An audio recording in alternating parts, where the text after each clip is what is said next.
Doctor Mohan Varghese, പാകിസ്ഥാനെ സംബന്ധിച്ച് പാകിസ്ഥാന്റെ എല്ലാ അതിർത്തികളും പ്രശ്നമാണ്. അഫ്ഗാനിസ്ഥാനുമായിട്ടുള്ള അതിർത്തിയിൽ പ്രശ്നമുണ്ട്, താലിബാനുമായിട്ട് നല്ല ബന്ധമല്ല, പാക് താലിബാൻ ശക്തിപ്പെടുന്നു, ഇറാൻ അതിർത്തിയിൽ പ്രശ്നമുണ്ട്, ബലൂച്ച് മിലിറ്റന്റുകൾ ദിനം പ്രതി എന്നോണം പ്രശ്നങ്ങൾ ഉണ്ടാക്കിക്കൊണ്ടിരിക്കുകയാണ്. ബലോചിസ്ഥാൻ മിലീഷ്യ വളരെ ശക്തമാണ് എന്ന അവസ്ഥയുണ്ട്. ഈ കഴിഞ്ഞ ഒരു മാസം മുമ്പ് വരെ പിന്നെയും താരതമ്യേന മെച്ചപ്പെട്ട നില ഉണ്ടായിരുന്നത് യഥാർത്ഥത്തിൽ ഇന്ത്യൻ അതിർത്തിയിലാണ്. അവിടെയാണ് ഇപ്പോൾ വലിയ പ്രഷർ വരുന്നത്. പാകിസ്ഥാൻ ഒരുപാട് മുൻകരുതലുകൾ എടുക്കുന്നുണ്ട്, പ്രതീക്ഷിക്കുന്നുണ്ട്, കനത്ത തിരിച്ചടി, ഒരു മിലിറ്ററി ആക്ഷൻ തന്നെ പ്രതീക്ഷിക്കുന്നുണ്ട് എന്ന് അവരുടെ പാക് അധീന കാശ്മീരിലെ മുൻകരുതലുകൾ കണ്ടാൽ നമുക്ക് മനസ്സിലാവുകയും ചെയ്യും. പാകിസ്ഥാനെ സംബന്ധിച്ച് ഇനി കാത്തിരിക്കുന്നത് എന്താണ്? അവരെ സംബന്ധിച്ച് അന്താരാഷ്ട്ര സമൂഹത്തിന്റെ പിന്തുണ ഇല്ല എന്ന ഒന്നാമത്തെ ഘടകം, സിവിലിയൻ ഭരണകൂടത്തിന്റെ ശക്തി ശോഷിക്കുന്നു എന്ന രണ്ടാമത്തെ ഘടകം, പട്ടാളം പിടിമുറുക്കുന്നു എന്ന മൂന്നാമത്തെ ഘടകം. അപ്പോൾ ഈ കശ്മീരിൽ നടന്ന ആക്രമണം പാകിസ്ഥാനെ ഒരു പ്രതിസന്ധിയിലേക്ക് എത്തിക്കാനുള്ള സാധ്യത കൂടി നമ്മൾ കാണണം. 100% പാകിസ്ഥാൻ പ്രതിസന്ധിയിലേക്ക് എത്തിക്കുന്നു എന്നല്ല, പൂർണ്ണമായും പ്രതിസന്ധിയിൽപ്പെട്ട് ഉടലുകയാണ് പാകിസ്ഥാൻ. ഒന്ന്, Pakistan is getting sandwiched between Afghanistan and India.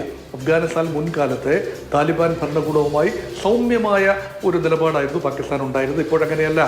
Afghan താലിബാനും Pak താലിബാനും ചേർന്നുകൊണ്ട് പാകിസ്ഥാൻ എന്ന രാഷ്ട്രത്തിന് ഉണ്ടാക്കുന്ന സുരക്ഷാ ഭീഷണി ചില്ലറയല്ല. അത് ജിയോ പൊളിറ്റിക്കൽ ആംഗിൾ. രണ്ട്, നയതന്ത്രപരമായി ഇന്ത്യയുടെ ഒരു ഡിപ്ലോമാറ്റിക് ബ്ലിറ്റ്സ് ക്രീഗ് എന്ന് വേണമെങ്കിൽ പറയാം. കഴിഞ്ഞ ഒരാഴ്ചയായി ഭാരതം വിദേശ രാജ്യങ്ങളെ പരമാവധി കൂടെ നിർത്തുന്ന സൈനികമായി ഒരു സഹായം എന്നല്ല ഉദ്ദേശിക്കുന്നത് കേട്ടോ.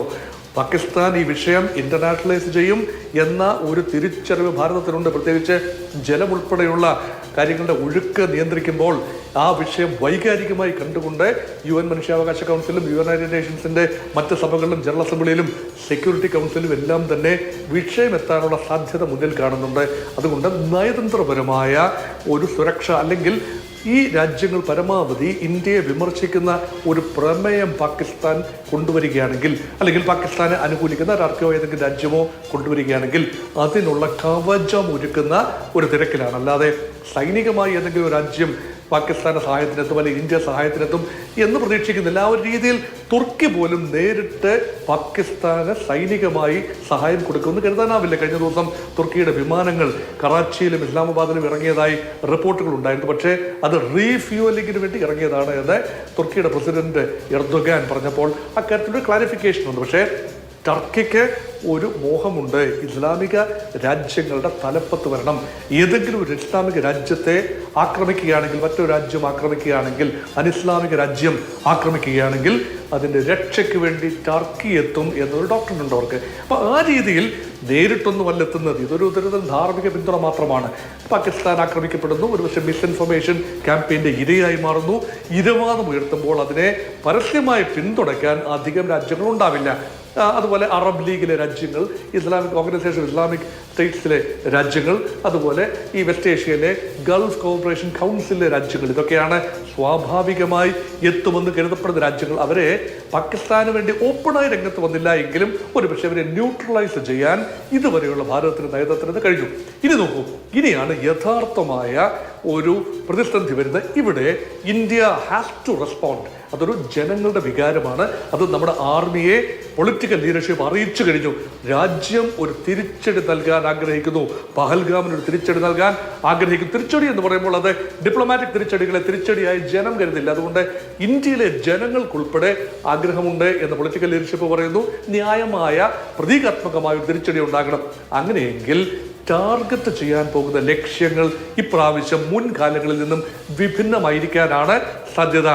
ചുൻകർ മാരേഗ എന്ന രീതിയിൽ ആഭ്യന്തരമന്ത്രി അമിത്ഷാ പറഞ്ഞത്, തെരഞ്ഞു പിടിച്ച് പാകിസ്ഥാൻ ആരാണോ ഇന്ത്യക്കെതിരെയുള്ള നീക്കങ്ങൾക്ക് ചുക്കാൻ പിടിക്കുന്നത്, നേരിട്ട് രംഗത്ത് വരുന്നവരല്ല, അവരുടെ പിന്നിൽ പ്രവർത്തിക്കുന്നത്, അവരെ അവരുടെ മടയിൽ ചെന്ന് ആക്രമിക്കും എന്ന ഒരു സന്ദേശമാണ്. അത് കുറച്ചു കാലമായി ഇന്ത്യയുടെ ഒരു നയം മാറ്റം നമ്മൾ കണ്ടു.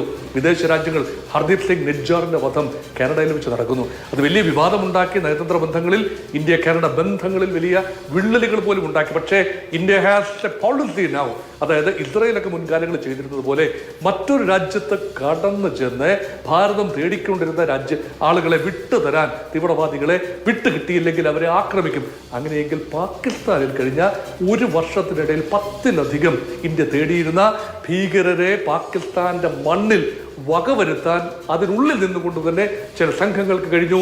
അവർക്കൊരു ഇന്ത്യ അനുകൂല ബന്ധം വേണമെങ്കിൽ ആരോപിക്കാം. അപ്പൊ ഇന്ത്യയുടെ നയം മാറിക്കഴിഞ്ഞു. അങ്ങനെയെങ്കിൽ ടാർഗറ്റ് ചെയ്യാൻ പോകുന്നത് ശ്രീ അഭിലാഷ്, ടാർഗറ്റ് ചെയ്യാൻ പോകുന്ന സ്ഥലം എന്ന് പറയുന്ന തീവ്രവാദ ക്യാമ്പുകൾ മാത്രമായിരിക്കും. അതുകൊണ്ടാണ് ഹഫീസ് അസദിനെയും അതുപോലെ മറ്റ് ഭീകര നേതാക്കളെ രാമായണം അവർ മാറ്റിയത്. അതുകൊണ്ടാണ് ഇപ്പോൾ വരാൻ പോകുന്ന ആർമിയുടെ ഉന്നത തലത്തിലുള്ള ആളുകളെ ഉൾപ്പെടെ ടാർഗറ്റ് ചെയ്യാനും ആർമി ക്വാർട്ടേഴ്സിൽ ഉൾപ്പെടെ ഒരുപക്ഷെ ആക്രമണം നടത്താനുമുള്ള സാധ്യത മുന്നിൽ കണ്ടുകൊണ്ട് ആ രീതിയിലുള്ള നീക്കങ്ങളാണ്. ഒരു സർജിക്കൽ സ്ട്രൈക്കിന് മറ്റൊരു തലം ഒരുപക്ഷെ ഉണ്ടാകാനുള്ള സാധ്യതയാണ്. അതോടൊപ്പം തന്നെ ചേർത്ത് വായിക്കേണ്ട കാര്യമാണ്, ഒരു നേവൽ ബ്ലോക്കേഡിലേക്ക് പാകിസ്ഥാനെ കൊണ്ടെത്തിക്കും എന്ന രീതിയിലാണ് ഈ വടക്കൻ അറേബ്യൻ സീയിലെ നേവൽ ബിൽഡപ്പ് കാട്ടുന്നത്. അതുകൊണ്ട് വ്യത്യസ്തമായി ഇതുവരെ കണ്ടിട്ടില്ലാത്ത തരത്തിലുള്ള ഒരു പ്രത്യാക്രമണം അല്ലെങ്കിൽ മറുപടി ഒരുപക്ഷെ ഇന്ത്യയുടെ ഭാഗത്തുനിന്നുണ്ടാകും എന്ന് പൊതുവെ ഇവിടെ പ്രതീക്ഷിക്കപ്പെടുന്നു. അത് എന്ന് എന്നതിൽ മാത്രമേ ഉള്ളൂ.